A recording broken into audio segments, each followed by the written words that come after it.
بسم اللہ الرحمن الرحیم۔ آج کی یہ پریس کانفرنس میں آپ سب کی تشریف آوری کا شکریہ۔ شارٹ نوٹس پہ تھا، لیکن آج جو ڈیولپمنٹ ہوئی ہے، یعنی پاکستان تحریک انصاف کی جو کالعدم قیادت ہے، اس کی طرف سے یہ جو تازہ ترین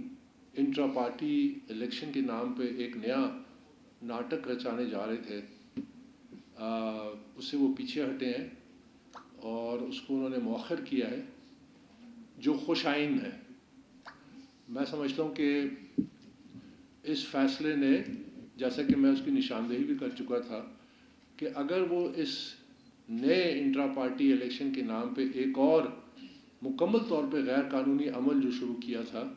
اگر اس کو جاری رکھتے تو پاکستان تحریک انصاف کو ناقابل تلافی نقصان پہنچ سکتا تھا۔ اور ہم نے ظاہر ہے ہم جس جد و جہد میں ہے کہ پاکستان تحریک انصاف کو ایک جمہوری ادارہ بنایا جائے، جہاں پہ پاکستان تحریک انصاف کے جو ورکرز ہیں، ان کے جو بنیادی آئینی حقوق ہیں، اس کا تحفظ کیا جائے، ایک شفاف انٹرا پارٹی الیکشنز ہوں، پاکستان تحریک انصاف ایک ادارہ بنے جو جواب دہ ہو، جو قانون کے نیچے ہو، قانون سے بالا تر نہ ہو، جس کی قیادت جواب دہ ہو قانون کے اور اپنے آپ کو قانون سے بالا نہ سمجھے، ایک ایسی قیادت جو نیشن بلڈنگ کی طرف زیادہ توجہ دے اور انتشار کی سیاست سے پیچھے ہٹے، ایک ایسی سیاست جو نوجوانوں کو تربیت دے، ایک ایسی سیاست جو نوجوانوں کی زبان پہ گالی اور ہاتھ میں ڈنڈا نہ دے، ایک ایسی سیاست جس سے پاکستان دنیا میں آگے بڑھے،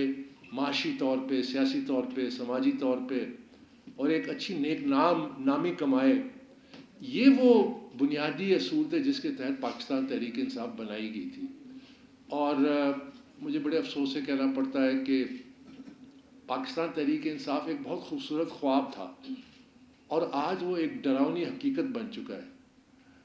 اور ہم نے اس کو دوبارہ تبدیل کرنا ہے۔ ہم نے پاکستان تحریک انصاف کو دوبارہ اپنے مقاصد پہ لے کے آنا ہے، اور اس کے لیے